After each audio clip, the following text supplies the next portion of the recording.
So one of my favorite songs of the past few years is a song by a band called Echo Smith. Maybe you have heard of it. It's called Cool Kids.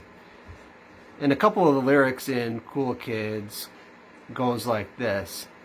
I wish that I could be like the cool kids, 'cause all the cool kids, they seem to get it. I wish that I could be like the cool kids, 'cause all the cool kids, they seem to fit in. Have you ever felt left out of the cool kid group?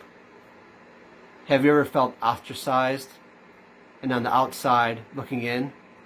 I know I have. When I was growing up, when I was a kid in elementary school especially, there was occasionally a group of 2 or 3 other boys or other people who felt like they were just better than me and could keep me away and keep me at bay.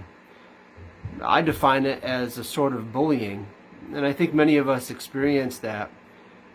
And I think in those moments, it only serves to affirm to us that other people have power over us.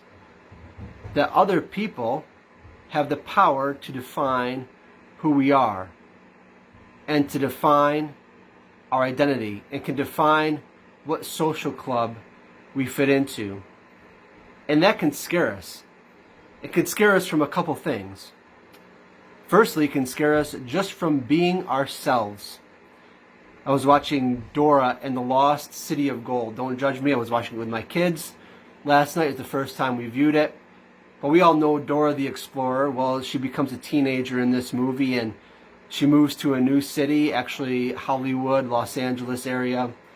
And she goes to high school, a big school for the first time after living out in the jungle. And she just wants to be herself, but realizes that she just doesn't fit in. If she's herself, she's going to be ostracized. Nobody's going to like her. People are going to make fun of her. But all she can do is just be herself. But again, it serves to affirm the fact that maybe people do have power over. Maybe if I am myself, that people will reject me. And I shouldn't be myself. I should be as cool as I can be, man, so I can just fit in. Another area where this really affects us is not only just living to be ourselves, but living for our faith. Living to show others who God is and who Christ is in us. Living to show others that, hey, man, I actually believe in God. I actually believe in Jesus. So now what do you think about me? And we could be scared to put that out there, let alone just being ourselves. We can be scared to put that out there because we feel like, what kind of power are they going to have over me?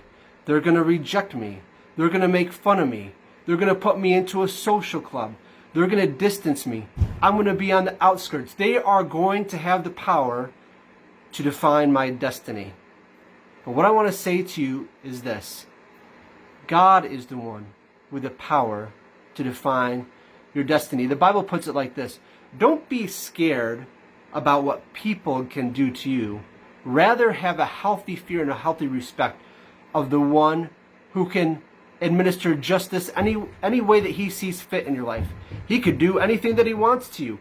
Have a healthy fear of him rather than a fear of other people. I want you to think of it like this. If you have been ostracized, if you feel like people have had power over you, especially those cool kids in your life, could it be, maybe, just maybe, that it's not them who are exercising authority over you? Could it be, maybe, just maybe, God is the one who is exercising authority over you in those moments?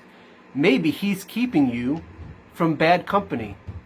Maybe he's making you socially distant from them or keeping you socially distant from certain groups.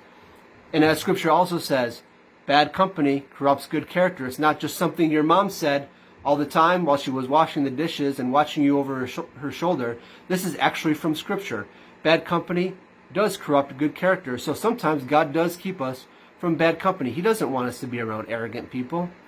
He doesn't want us to be around people who mock others all the time, who think that they are better than others. In fact, scripture says that we should consider others better than ourselves. It is God who really has the power to direct our life. And when we decide that we're going to give up this notion that we should be fearful of the power that other people can play in our life, we find that God directs our steps. Now, we shouldn't have the attitude like, hey, man, I just heard what Pastor Eugene said. I can just be like, forget those other people, forget them. No, the question should be in our mind when people do reject us for who we are or for our faith. The question we should ask ourselves is this: in what direction now does God want to take me? Now what? Where should I turn instead? Not forget those people. That shouldn't be the attitude. The attitude should be, well, what does God really want to do in my life? If he's saying no to these people over there, in which way should I be facing? Where is God really leading me? What is the life that he really wants me to live? What power does he want to give me?